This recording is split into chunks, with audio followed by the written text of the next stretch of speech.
Hi guys! Welcome to the Cool Library. I'm Ellen, your librarian, I guess. And it's been a while since I've been here. I know I promised you guys like every 2 months I would do a wrap up. May just got incredibly busy and I couldn't get a wrap up up.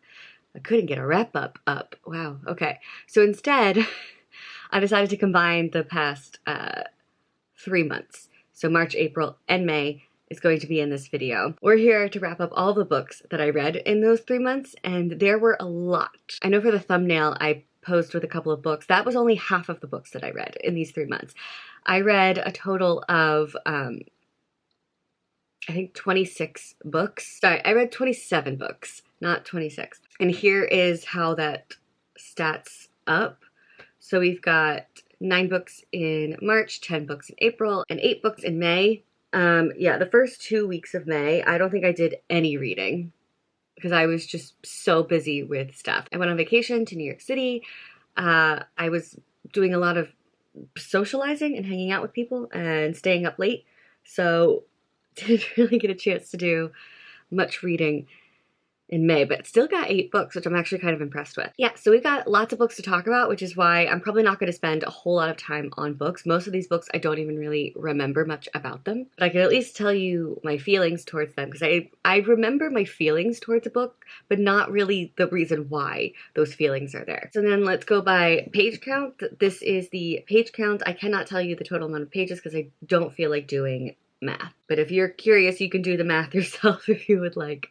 Sorry, it is very early in the morning for me right now, so I am tired. The format in which I read them, it was mainly mixed media. That's what helps me get through so many books rather than reading them just physically. But I do want to try and read books physically more often, but I was just having trouble with reading books physically these past 3 months, especially May. Also, most of the books I read were standalones. I've kind of stopped dealing with series, but I'm going to get back into series. But with series, I did start one series. I'm still not like sure if I'm going to continue with the series or not. I'll think about it. I DNF'd a series. I made progress in some series. And I think I finished 3 series. Hold on. No, I finished 2 series. Now the physical format of my books kind of even between hardcover and paperback. Okay, the genre of the books I've read in the last 3 months, mainly fantasy and romance. Not strictly like romantasy, but just separate. And then I've got all these other genres that you can see. I mainly read novels, with 2 graphic novels, 1 novella, and 1, it says play, but it was just kind of like a collection of plays. So I just put play. But yeah, I read a collection of plays, and I'm very excited to talk to you about that one, actually. Okay, my star ratings, all over the place, but mainly 4 stars, which I guess is good. I don't have my average rating because I don't want to do math. It is upsetting, though, that I only have 1 5-star. Most of the books I read were adult books. I have a couple of YA and then 1 middle grade. Publication year is also kind of all over the place, but it is surprisingly mainly 2024. I didn't think I read that many 2024 releases. I feel like I've been really slacking on the 2024 releases. Mainly women authors. Did not do this on purpose. Very small amount of male authors. 1 non-binary author, and then 1 book that was written by 2 authors. They were both, it was like a male and a female. Most of the books I read were written by Americans. I am in America, it just tends to happen. But I did have a couple of other nationalities in there. I've mainly read from new authors in these last 3 months, which I'm actually kind of surprised with. I thought it would have been the other way around. LGBTQ representation, it's almost kind of even. It's only 55% absent of LGBTQ representation. So I am actually, that is getting better, it looks like, which is good. But most of them have been lesbian and gay. This one has gotten a lot better. It's mainly, yes, there is disability representation. So that's exciting. Only 48% doesn't have disability representation. And then of course right below that is the breakdown. So I've read some books with like depression, anxiety, maybe there was like more than 1 disability representation within the book. But yeah, okay, that one's good. That one's exciting. And then we're gonna end terribly. I don't want to show this one, but the POC of the author. I've like barely been reading any POC authors, and I feel really bad about it.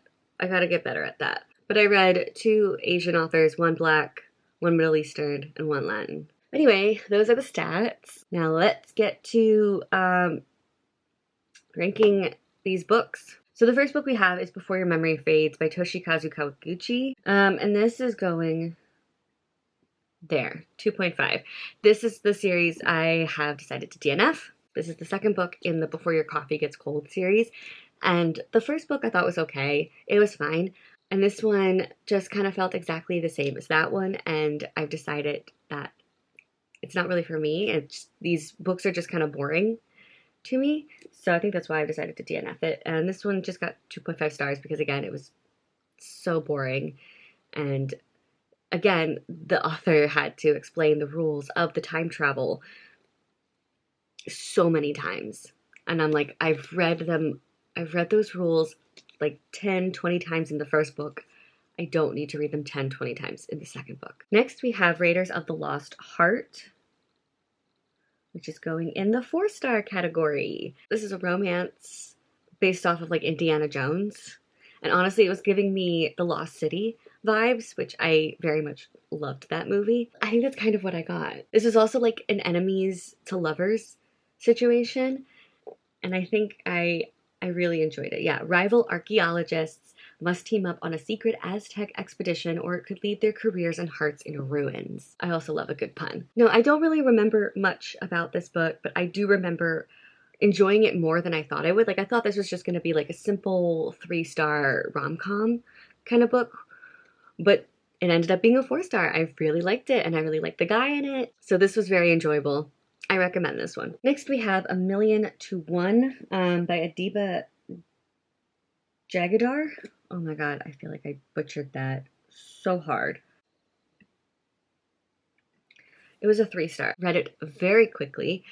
I think I read it within like 2 days. But this is about these 4 girls who sneak onto the Titanic to steal something. And obviously we all know what happens with the Titanic. This one was just okay. Again, I don't even remember how this ended. I think by then I just like didn't care. I was just trying to get through the book. I did enjoy like the lesbian romance within this. I enjoyed our characters and like their dynamic with each other, but I think it just kind of felt average to me, which is why it's at 3 stars. But I don't think it was inherently bad either. It's like, I don't think this is a bad book. I'd be willing to check out other books by this author, but I think it just fell flat in some areas. Again, don't really remember much of the book. Read it very quickly. So next we have Molière's plays. It's going in the 4-star. So these are plays written by Molière. Let me tell you the plays that were in here. So we have The School for Wives, The School for Wives Criticized, The Impromptu at Versailles, Tartuffe, The Misanthrope, and The Clever Women. I loved these. I genuinely wasn't sure what to expect going into these. So the reason I decided to read some plays by Molière is because I got obsessed with a certain musical called Molière. It is a French musical about the life of Molière. It's kind of like Hamilton, but for France. And I think Molière was kind of like their Shakespeare because he was a playwright in the 1600s that did a lot for comedy plays within this time period. Have been obsessively watching clips of this French musical. Almost booked a trip to France just to see this musical, but it was going to be too expensive, and also why am I paying this much money to go to France just to see a musical where I'm not going to understand anything they're saying? So instead I decided to pick up his plays, the English translation version of them, which has been translated by Maya Slater, which I just gotta say, I think they did a fantastic job. Because that must have been so hard to translate it into English, but still make it rhyme. Yes, queen, yes, you did a great job. So I was just like curious about Molière's plays. And honestly, I loved the plays. I finished reading this literally May 31st, and it is June 2nd. So I'd like just recently finished these plays.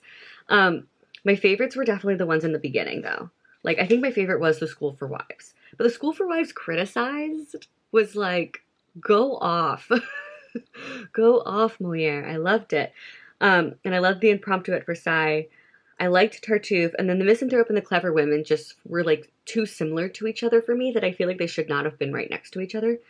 They just kind of felt like the same exact plot, but still very enjoyable. And I also think they were very modern. Like, for the 1600s, this was very modern.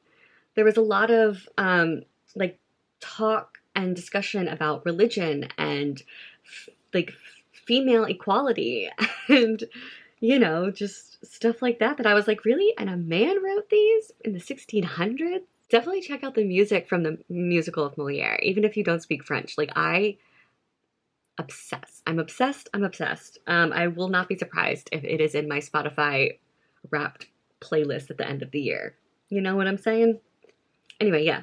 High 4 stars for me. Loved it. And then next we have Funny Story by Emily Henry. Oh, oops, sorry. Nope, not there. It goes in the 5-star. This is a 5-star book for me. I am so happy. I am so happy to have a 5-star from Emily Henry again. I swear, I think it's like every other book of hers gets 5 stars. Oh yeah, so this is my 3rd 5-star from her then. So she is now officially a favorite author. So this is another adult romance by her. We have Daphne and we have Max, right? Why do I feel like it's not Max? It's not. It's Miles. So these two kind of find themselves living with each other because his girlfriend dumped him. Her fiance dumped her. But their significant others dumped these two for each other. So her fiance is now with his girlfriend. And she has nowhere else to go. So she's like, can I just stay with you until I find a place? And they learn things about each other and they get to know each other and it's just great and I loved it very much. And I love how Emily Henry is able to make these romances so like sweet and sexy, but you also, I think what makes them so good though is because she also has these great deep undertones in the sense of like these characters really do get deep with each other and really learn a lot about each other and really form that like that personal connection before getting to the physical connection. I also really like how she writes her side characters. Like we really get in depth with the side characters too. Yeah, this was definitely a 5-star. Love Emily Henry. Okay, so next we have I'm Glad My Mom Died by Jennette McCurdy. And that is a 4.5 star for me. I know a lot of people love this and have given it 5 stars, but for me, it's going to be a 4.5. I liked the way she wrote. Honestly, the story itself, wild, crazy. Had no idea all of that was going on within her life. I don't know why it's not a 5-star. I feel like for something to be a 5-star, I really have to connect with it and to really have to like be like wanting to flip through the pages so quickly and because I'm so invested and so like interested and just want to keep going and never want to put it down. And even when I put it down, it's like all I think about. Like that's like what 5-star books are for me. This didn't do that, but it was still very well written and I still was very interested in it and I enjoyed it a lot. I liked the short chapters. I don't know what it is, but like shorter chapters make it easier to read a book. This is more about like her mom and her family life and not so much about being on set. You do have some stories of being on set, and she does mention, you know, the creator, which we're all assuming is Dan Schneider, a couple of times, but mostly about her family life and about how abusive her mom was. Okay, next we have The Marble Queen, which is going to be a 3.5. I can't remember who it's by. I don't have the physical copy anymore. And to be honest, I don't remember anything about this book. I remember it was like a lesbian romance, and I think the one was disguised as a man. I could also be mixing it up with a different graphic novel that I read, but this is a graphic novel, and I wish I could tell you what I really don't remember anything about this book, but I have it as a 3.5, so it's a 3.5 book. I'm so sorry. I wish I could tell you more. but I genuinely think I've wiped this from my memory. Next we have The Last Word by Taylor Adams. I'm putting it in the 4-star. So this is a thriller, like a thriller horror about this woman who writes a bad review about this book that she just read, and the author sees it and is like asking her to take it down, but she's like, no, I have a right to my opinion and I can say what I want. And then the author doesn't like that and may take matters into their own hands. The creepy factor started off right away, and I loved it. I loved, like, the atmosphere of this book was incredible.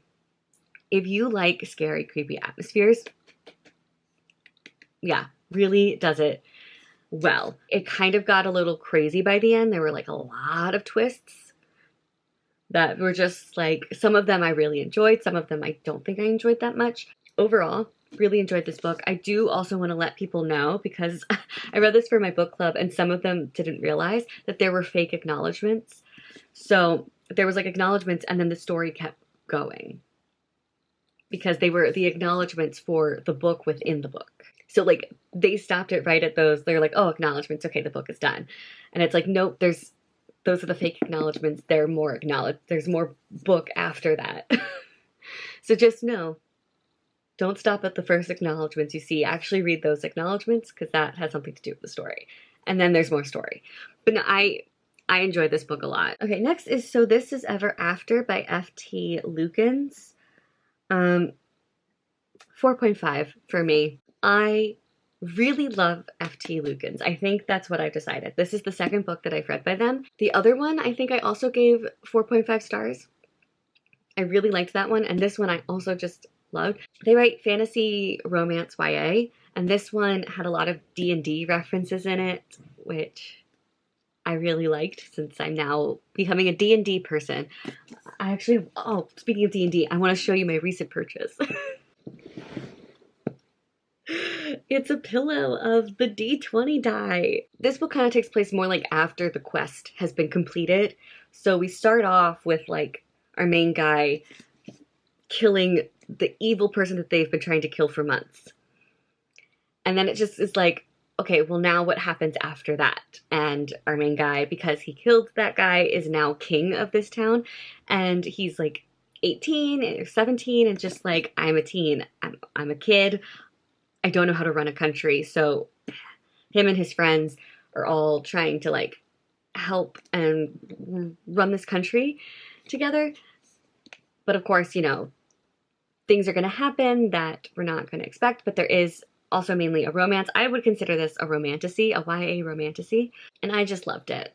I loved this so much, and I love F.T. Lukens' style of writing. I don't know how to explain it, but I love it so much, and I cannot wait to read their other romantasies. It was so close to being a 5. I don't know why it wasn't a 5. I almost want to change it to a 5, but we're going to leave it at that for now. Next we have Lore Olympus Volume 6. And this is going, yeah, in the 3.5 category. So Lore Olympus Volume 6, Rachel Smythe. Graphic novel. Just continuing on with this series about Hades and Persephone, and still enjoying it enough. And these books I think are just kind of like average and okay for me, but yet I'm still enjoying reading them. Don't have anything to say except it was okay. I liked it. I'm still going to continue with the series. Alright, I read another memoir. I read The Woman in Me by Britney Spears. And this one, I'm so sorry, but it's going in the 3-star. I enjoyed the story and like was interested in what she had to say, but I felt like a lot of it was very surface level. And I also felt the writing was not good. I'm sorry, but the writing felt like an elementary school kid was writing it. And I know technically Britney Spears didn't write this. Like most of these memoirs are written by ghostwriters. But this one just, the writing was not good, especially compared to I'm Glad My Mom Died. Like, yeah, the writing just felt very surface level, very elementary, and that's what made me want to put this in the 3-star category because of that. But what she had to say was interesting. I just wish I could have gotten a little deeper, a little bit more. But I also understand that, like, this is a celebrity telling us about their life, and they are obviously allowed to tell us whatever they want to tell us. And if they don't want to go deeper, they don't have to go deeper. It's not their job to tell us everything about their lives. I just feel like there were some things that she was like holding back on. And it was just obvious that things weren't being said, which then kind of like took away the enjoyment of the book. This has made me appreciate Britney Spears a little bit more, and also has made me understand her a little bit more. Like now I understand why she shaved her head. Girl, I probably would have done the same. I understand why she is now on, you know, TikTok Live or Instagram Live or whatever it is and dancing with knives. I understand now. I understand. She has gone through a lot of trauma that I did not know about. So, Britney, respect for you. But this book was, maybe you should have gone with a different ghostwriter.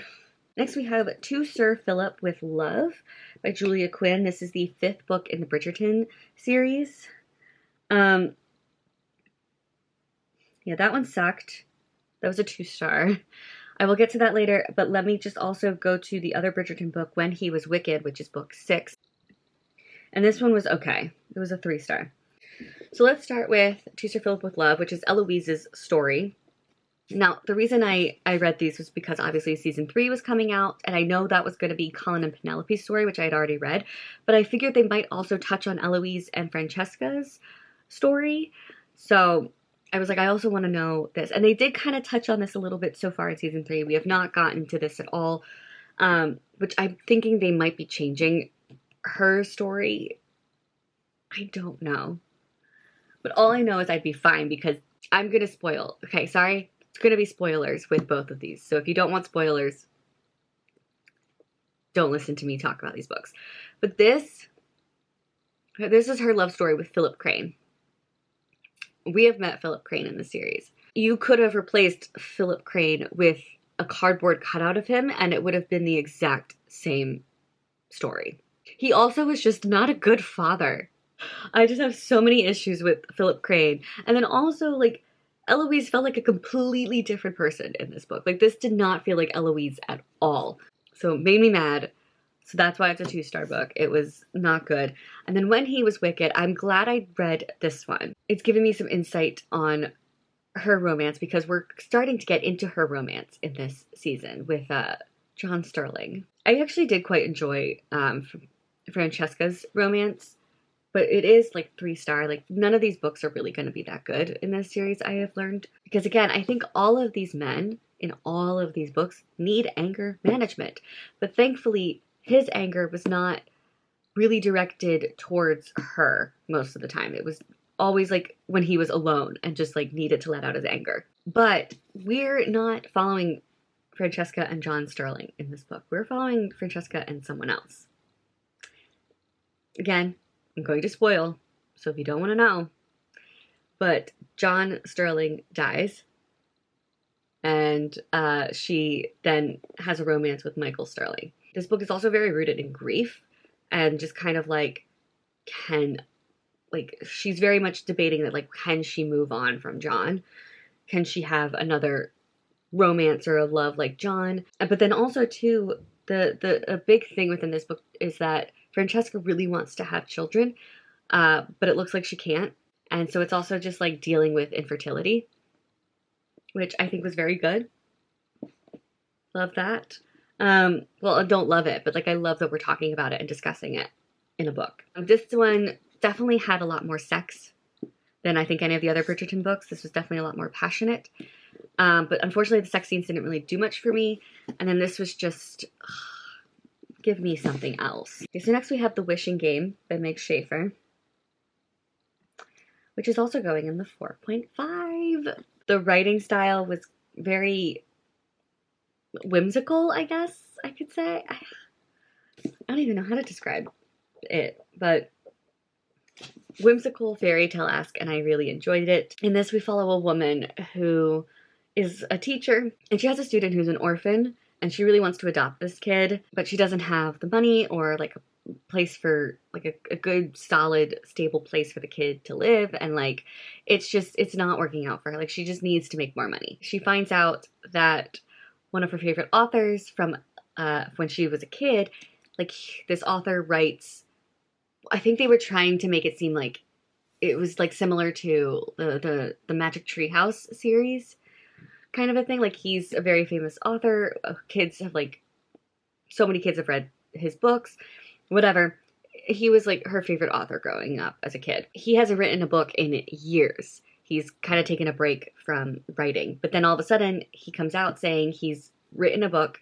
It's the last book in the series. He's put out a contest and only one person is going to get to read that book. And she makes it into, I think, like the top 5 or 4 or something. And those 5 or 4 people get to go to Clock Island, which is where the author lives, and kind of like do all of these tests and challenges. And then whoever wins gets that book. This had so much going for it. There was like romance in it too, which was nice. There was like competition, which I also really enjoy. There was it was a book about books, which I really enjoy. This had a lot going for me. I'm really happy I read this. I really loved this book a lot. Yeah, so 4.5 stars for me. Again, another one that was really close to being 5 stars, but I don't know why it wasn't 5 stars. Again, 5 stars, I have to have that feeling. It's a feeling that I can't describe. I just know it because I feel it. Who knows? This one also might change to a 5 star now that I think about it. We'll see by the end of the year what happens, but genuinely loved this book. Next, we have These Deadly Prophecies by Andrea Tang. And I'm so sorry, but it was a 2.5. The way it was described to me, it was the Inheritance Games meets Knives Out. Now listen, when I read the Inheritance Games, I thought that book was just okay. I really liked the concept of it, but there's something about that book that just didn't do it for me. But Knives Out, love that movie. So I was like, okay, I am curious to see how they do this. But also it was like those two things, but make it fantasy. So yes, I very much was like, I want to read it. But unfortunately, I didn't like it. Again, I don't remember much about the book. I just remember kind of seeing all the twists coming because a lot of them were very similar to the twists in Knives Out. Like the big twist of Knives Out, I was like, what if that's what it is? Because they said this is similar to Knives Out and that's what it was. And I was like, okay. I don't have much to say about it. It was just, it didn't do it for me, this book. So sorry. Next is Always Never Yours by Emily Wibberley and Austin Sigmund Broca. There we go. And this was a 4.5. I am actually shocked. I genuinely didn't think this was going to be that high up. I thought it was going to be a 3-star. I just wanted a book that I thought I was going to be able to get through quickly, and I did. I think I read this within 2 days as well. But this was so good. I wish I could remember why it was so good. But I really enjoyed this romance. I was feeling the feelings for it. But this is like a YA contemporary romance. The play for the theater department of this high school, they're doing Romeo and Juliet. And we have our main girl who is cast as Juliet. And she was kind of shocked by it. And I think it's her ex-boyfriend that is playing Romeo. Am I mixing this up with a different book? Yeah, so I think it's like her ex-boyfriend is playing Romeo. But she starts falling for a guy who's playing a different character. I forget who he plays. And it doesn't say in there. It's really fun, really cute. I highly recommend this. And I definitely want to read more by these 2 authors. And I think I've heard that this book is based off of our 2 authors' romance because they met in high school theater. So I think that's what that is. And yeah, I don't have anything to say. I really liked it. Okay, next we have Wilder Girls by Rory Power. Couldn't remember who that was. And it's a 3.5 for me. I enjoyed this book. It's definitely weird, but I liked it. It's a YA dystopian, maybe, I think. We're following, it's kind of like Lord of the Flies, but for women, like with a bunch of girls instead of a bunch of guys. All of these girls in like a boarding school on this island, a disease has broken out. And so they've all been like deformed. Like I think they're like part animal, part human kind of a thing, but like in a gross way and not like a cool way, like a centaur or something. They've been quarantined on this island for I think 2 or 3 years at this point when this story is happening. I enjoyed the end of it. I think the beginning was so hard to get into. I almost DNF'd it just because it was hard to understand like what was even going on and what was happening. Like I was just having a hard time with the world building. But once I finally like got it and I think like understood, I started to enjoy the story. So I almost want to just like reread the whole first half now that like knowing what I know.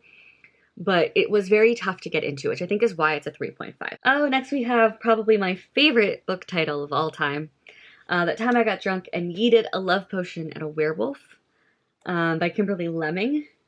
Where did I put it? Oh, yeah, okay. And this is going in 3.5 as well. This is the sequel to The Time I Got Drunk and Saved a Demon, which I thought was okay. And this one, also okay. Let me just read you, like, the thing, the little blurb here. But this is about a cheesemaker named Brie, You Already Have Me, has the world's worst luck in love, which is how she ends up falling for a lactose-intolerant werewolf in this raunchy, laugh-out-loud tale by the new star of rom-com fantasy. I find this series so far just to be okay. I'm not really loving it, but I'm also not hating it. I wish I could remember more about this book, but I can't. I just remember really liking our werewolf guy. I don't even remember the plot. What was the plot? I know there was a plot. I don't remember it. Anyway, it was 3.5 stars.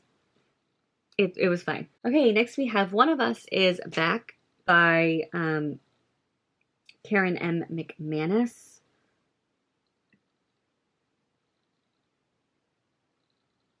Yeah. Okay, yeah, it goes there. So that is a 4-star book for me. This is the hopefully last book in this series. I swear, she just keeps coming out and saying, oh, there's another book in the series, and I'm like, okay. Listen, I don't think this book needs to exist. I don't think this should have been turned into a series, but it somehow turned into a series. And she just seems to keep going with it, and I don't know why, but I will continue to keep picking up the books in the series and reading them as well. But in this one, we're kind of following all of the characters from the first book and the characters from the second book. They have come together, and of course, we've got another case of anonymous someone playing a game with the town, and these kids just get wrapped up into it. I enjoyed it. I, again, can't really quite remember a lot that happens, but I think the reason it's not higher than a 4 is because now that we've combined the characters from both books, we now have a lot of characters, but I think we only get the perspective of 3 of the characters. And it's a lot. It's a lot of characters to keep track of, and sometimes it's hard to remember who's who. Next is The Beauty of Darkness by Mary E. Pearson, and this, again, is going to be a 4-star book for me. This is the final book in the Remnant Chronicles, which I actually genuinely really enjoyed that series. Do I remember this book? No, I think this was the first book that I read in March. So it's been a while and I can't remember. I just remember really enjoying this series and how it ended and how everything came together. I can't remember why it's a 4 and not a 5 or 4.5. But this also was a very long book. But I very much enjoyed it, and thank you for the series, Mary. Okay, next we have Kilt Trip by Alexandra Kiley. And that's going at the end of the 3.5. Another book I don't quite remember, but it's an adult romance that takes place in Scotland. I think she's like a travel agent, and she's going to Scotland to like figure out what she wants to tell her clients of what to do. Oh, she's a travel consultant. And I think her tour guide is who she has a romance with. But I think it's also like not an enemies to lovers, but like a, oh my God, like our first meeting and it's like, oh, I hate you. I don't like you. And then they end up loving each other. Anyway, 3.5. It was fine. Not very memorable, as you can tell. Next, we have Normal People by Sally Rooney. And I am so sorry, but it was an incredibly boring book to me. So it's a 2.5. I honestly, genuinely don't know what to tell you about this book. What was it? It was about a romance between these two. Yeah, between Connell and Marianne. It's like a friends to lovers to like breaking up or something. I don't remember. But I didn't really like it. I think Sally Rooney's writing is not for me. It's very bland and boring. And I kept zoning out when I was reading it too. So there's also that. And yeah, I genuinely don't remember what happens. I don't remember anything that happens in this book. So 2.5. Oh, great. Next we have Damsel by Alana K. Arnold. Also a 2.5, very close to being a 2. I read this book because I thought this was the book that became the Damsel movie, the Netflix movie Damsel. This was not that book. No. I halfway through reading this, I was like, this doesn't seem anything like the trailer that I watched. So I looked it up, and yeah, I got the wrong book that movie was based on, but I still continue to read it, and I'm honestly shocked I read it all the way to the end. This book, I so many times wanted to DNF it. And then, of course, it ends with, you know, finding out that there was bestiality. Her prince has sex with a dragon. And that's how she became human. Sorry, I'm spoiling this book for people because I don't want people to read this book. There's also like animal cruelty in it that just I couldn't deal with. I couldn't handle. So we have this woman who she's been told that she's been saved because she was the damsel in distress. She was saved by the prince from a dragon.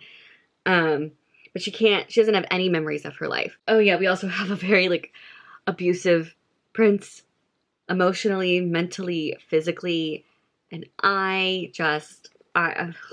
no, I didn't like anything about this book. And it was very much a book where like the female was submissive in everything. And I get it, like, she feels like a brand new person. She doesn't understand how the world works. But, like, there were so many times where I was like, girl, you don't need to take this abuse and this treatment. It was a very frustrating book, and I didn't like it, so 2.5. Very close to being a 2. I almost want to change it to a 2. Okay, next we have When Among Crows by Veronica Roth. Thank God we're getting to a good book. This is a 4.5 for me. There's something about Veronica Roth's novellas that I love. I loved Arch Conspirator. That also was a 4.5. Literally just read this, I think, like 3-4 days ago. We have a little, like, quest and journey that our main character is on. His name is Demeter. And he teams up with Ala, and then we also later on team up with Nico. They're on this quest together, but then, of course, secrets are revealed. Anyway, very fun. I highly recommend. It's a fantasy novella. Don't really have much to say except I loved it. Okay, next is Ghost Station by S.A. Barnes. And I'm sorry to say that it is a 3-star book for me. It was just okay. Very disappointed. I think this is like the most disappointing book of all of these books that I've read, because I read Dead Silence by S.A. Barnes last year. It was a 5-star book for me. It was in my top 5 of the year last year. So I was very much looking forward to her next book.